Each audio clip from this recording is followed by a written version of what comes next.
I did it. I made a very big purchase again. The first one being my MacBook, and the next one being this mouse. Like, bro, this thing was $100, but it was worth it. You know why? Because currently this is what I was using to go ahead and edit, which, yo, trust me, bro, like, this is so comfortable. Like, for the price of this was really nice and sleek. And the reason I got this over here is because it fits into my laptop bag and it's nice and smooth. And yeah, I mean, it looks pretty cool. It's functional. It works. But I got 3 buttons, 1, 2, 3, and there's not much more I can do.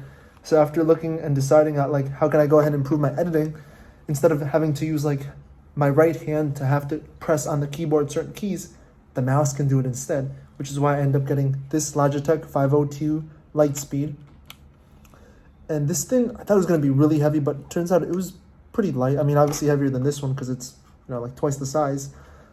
But it has, I believe, 13 programmable buttons, and then on the back over here, it's a plate where I went ahead and just put some extra weights, which I thought was really cool.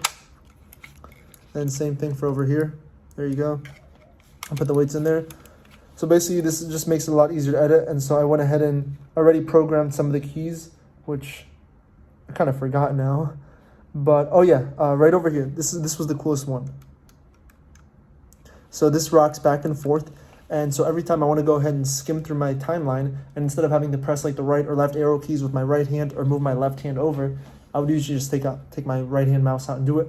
I can go ahead and do this, which still is taking some time to get used to, but it's definitely more efficient.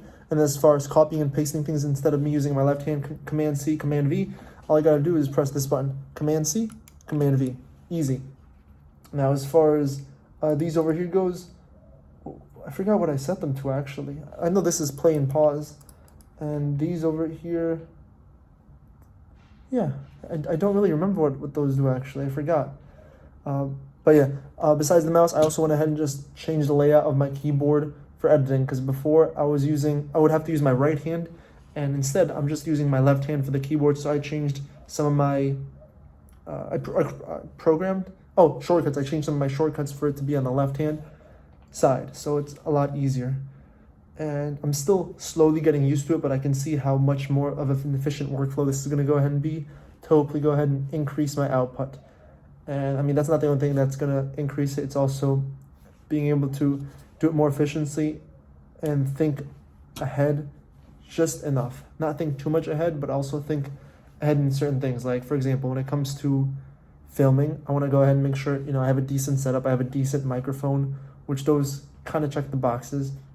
I want to make sure I have the appropriate transitions for it. So if I have to be in frame in a certain way, I got to make sure I do it. Doesn't always happen, but yeah, just a thought. And then other stuff too is holding the scene. Like after you go ahead and talk, just keep looking at it afterwards, because in case that scene wants to be used for something else, or you want to use it for, or I want to use it for like a J cut or something. That's what I started experimenting with now too, because I didn't really pay too much attention to those.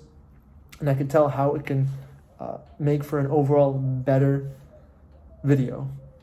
And there's still a bunch more stuff that I have to learn, but I'm still slowly improving, slowly upgrading, and yeah, slowly putting out more work.